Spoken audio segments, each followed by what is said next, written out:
Hello students, this is Nishu from commerce learning classes.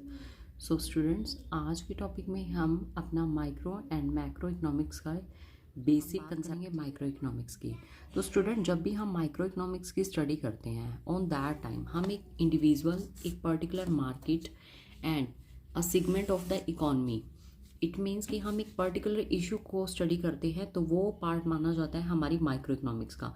मतलब कि हम किसी एक मार्केट को, मार्केट ए को या फिर कंज्यूमर को, एक अकेले इंडिविजुअल को स्टडी कर रहे हैं तो वो हमारा पार्ट रहेगा माइक्रो इकोनॉमिक्स में। It looks at issues such as consumer behaviour, individual labour market and theory of firm. अंदर हम स्टडी करेंगे कुछ इश्यूज़ को जो सेंट्रल इश्यूज़ होते हैं, सच एज कंज्यूमर बिहेवियर की। कंज्यूमर की यूटिलिटी क्या रहेगी किसी चीज़ की, उसकी किसी चीज़ के लिए डिमांड क्या रहेगी, एंड एक प्रोड्यूसर की मार्केट के अंदर सप्लाई क्या रहेगी।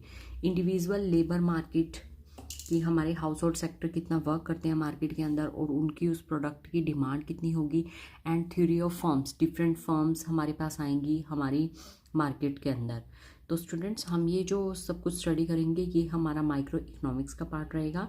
Where as student, macro economics के अंदर हम स्टडी करेंगे is the study of whole economy, कि हम होल इकॉनमी को स्टडी करेंगे कि हमारी होल इकॉनमी में, मतलब कि इट मीन्स कि हमारा जो मैक्रो इकोनॉमिक्स होता है वो ऑलवेज एज अ होल चलता है, कि हमारे मार्केट में कभी भी हम एक कंज्यूमर को स्टडी नहीं करते हैं। मैक्रो के अंदर, मैक्रो के अंदर हम ऑलवेज एक पूरी इकॉनमी को स्टडी करके चलते हैं। मतलब हमारे पास बहुत सारे कंज्यूमर होंगे सेम प्रोडक्ट के लिए, तो उनकी एग्रीगेट डिमांड को देखा जाएगा।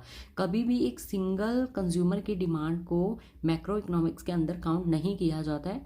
वो चीज़ें हम स्टडी करते हैं माइक्रो इकोनॉमिक्स के अंदर। मैक्रो के अंदर हम हमेशा स्टडी करेंगे as a whole economy and it looks at aggregate variable, और ये हमारे रहेंगे एग्रीगेट डिमांड किसी चीज़ की, aggregate supply and national output and inflation. Inflation मतलब जो प्राइस लेवल हाई होता है, नेशनल आउटपुट की आपने अपनी कंट्री के अंदर अपने फैक्टर्स ऑफ प्रोडक्शन को यूज़ करके कितना आउटपुट जनरेट किया है, दैट इज फर्स्ट देख लेते हैं माइक्रो इकोनॉमिक्स एंड। तो स्टूडेंट्स, चलते हैं हम इन दोनों के डिफरेंस के ऊपर।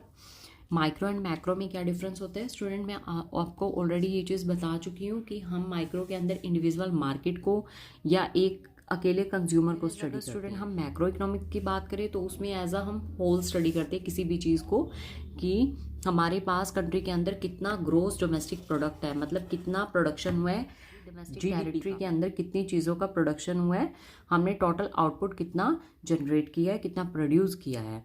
अब हम बात करेंगे माइक्रो। माइक्रो में ऑलवेज जो effect on price of a good, एक गुड के जो प्राइजेस हैं वो बहुत ज़्यादा मार्केट में सप्लाई एंड डिमांड को इन्फ्लुएंस करते हैं, बहुत ज़्यादा उस पर प्रभाव डालते हैं। वेयर एज अगर हम बात करें मैक्रो इकोनॉमिक्स की तो उसमें हम इन्फ्लेशन के ऊपर चलते हैं। जनरल प्राइस लेवल कितना बड़ा है, उसकी वजह से कितनी इन्फ्लेशन आई है। इन्फ्लेशन का मीनिंग होता है चेंज इन प्राइस, या फिर हम बोल सकते हैं rise in prices. Next student, हमारे पास जो माइक्रो इकोनॉमिक्स है उसमें हम स्टडी करेंगे इंडिविजुअल लेबर मार्केट को, कि हमारी जो लेबर मार्केट है वो इंडिविजुअल, एक अकेले इंडिविजुअल की मार्केट के अंदर उसके वेजेस, उसकी सैलरी को देखा जाएगा। बट अगर हम मैक्रो की स्टडी करेंगे तो उसमें टोटल एम्प्लॉयमेंट रेट देखी जाती है और अनएम्प्लॉयमेंट देखी जाती है।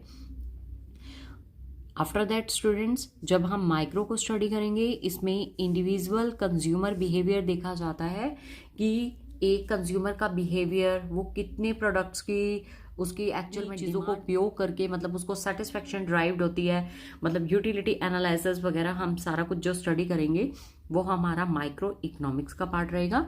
वेयर एज अगर हम बात करें मैक्रो इकोनॉमिक्स तो इसमें हम एग्रीगेट डिमांड को देखेंगे, कि एक प्रोडक्ट की मार्केट के अंदर एग्रीगेट डिमांड कितनी होगी।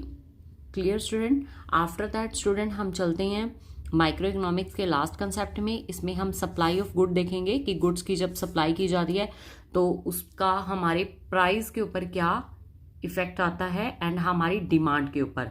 एंड वेयर एज स्टूडेंट, अगर हम बात करें मैक्रो इकोनॉमिक्स की तो मैक्रो इकोनॉमिक्स में हम प्रोडक्टिव कैपेसिटी ऑफ इकॉनमी देखते हैं, कि हमारी इकॉनमी के अंदर कितनी चीज़ों का प्रोडक्शन हुआ है और उसकी प्रोडक्टिव कैपेसिटी कितनी है, कितनी ज़्यादा चीज़ों का और प्रोडक्शन किया जा सकता है। सेक्टर को यूज़ करके जो हमारे प्रोड्यूसर हैं वो कितनी चीज़ों का प्रोडक्शन बढ़ा सकते हैं। आई थिंक स्टूडेंट होपफुली आपको ये माइक्रो एंड मैक्रो का डिफरेंस बहुत अच्छे से क्लियर हो गया होगा इस वीडियो लेक्चर के अंदर। बाकी हम ये जो मैक्रो का सारा जितने भी कंसेप्ट्स हैं 1 बाय 1 हर एक कंसेप्ट डिटेल में अपनी वीडियोस के अंदर क्लियर करेंगे, तो आप वहाँ से जाकर इसके सारे कंसेप्ट्स देख सकते हो एंड उसको डिटेल में स्टडी कर सकते हो। एंड अगर आपको कोई भी इससे रिलेटेड डाउट्स होंगे तो वो आप कॉमेंट सेक्शन में, उन कॉमेंट्स के अकॉर्डिंग मैं आप लोगों के लिए कुछ सेपरेट वीडियो लेक्चर्स बनाऊंगी, जिसमें स्पेशली जो आपका डाउट सेशन होगा वो सारा मैं उन वीडियोस के अंदर आपको स्टडी करते हैं। तो हम एज अ होल स्टडी करते हैं कि पूरी मार्केट के अंदर किसी चीज़ की एग्रीगेट डिमांड क्या रहेगी एंड उसकी एग्रीगेट सप्लाई क्या रहेगी, स्टडी करते हैं वो हमारी क्या रहेंगी और कौन कौन से जो हमारे इंपॉर्टेंट फैक्टर्स रहेंगे जो मैक्रो के ऊपर इफेक्ट डालेंगे। तो स्टूडेंट सबसे पहले हम चलते हैं पॉलिसी ऑफ द गवर्नमेंट कि गवर्नमेंट की पॉलिसीज़ क्या रहेंगी, इसके बारे में हम स्टडी करेंगे स्टूडेंट इसमें। आफ्टर दैट स्टूडेंट हम इन्फ्लेशन एंड अनएम्प्लॉयमेंट को भी स्टडी करेंगे। इकोनॉमिक ग्रोथ की हमारी कंट्री के अंदर जो भी प्लान्स गवर्नमेंट ने बनाए हैं उसके रिगार्डिंग कितनी हमारी इकोनॉमिक डेवलपमेंट हो रही है, कितनी ग्रोथ हो रही है। इंटरनेशनल ट्रेड एंड ऑर्गेनाइजेशंस जो IMF है, WTO है, हम उनको स्टडी करेंगे। ग्लोबलाइजेशन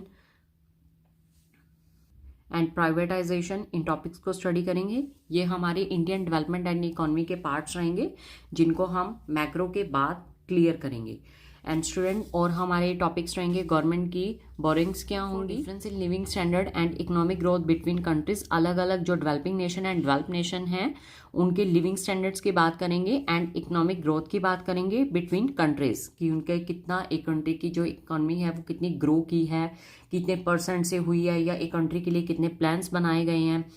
ह्यूमन डेवलपमेंट के बारे में हम बात करेंगे स्टूडेंट्स। हम रूरल एंड अदर एरियाज़ को सेपरेट उनके बारे में स्टडी करेंगे। जो पास्ट में हमारे पास जो मेथड्स यूज़ किए जाते थे एग्रीकल्चर के लिए, प्रोडक्शन के लिए, हम उन वेज को स्टडी करेंगे स्टूडेंट्स।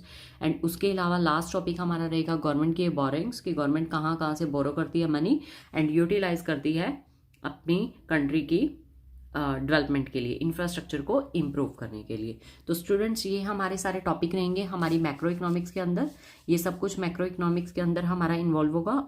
इन चीज़ों को हम स्टडी करेंगे अपनी आगे आने वाली वीडियोस के अंदर।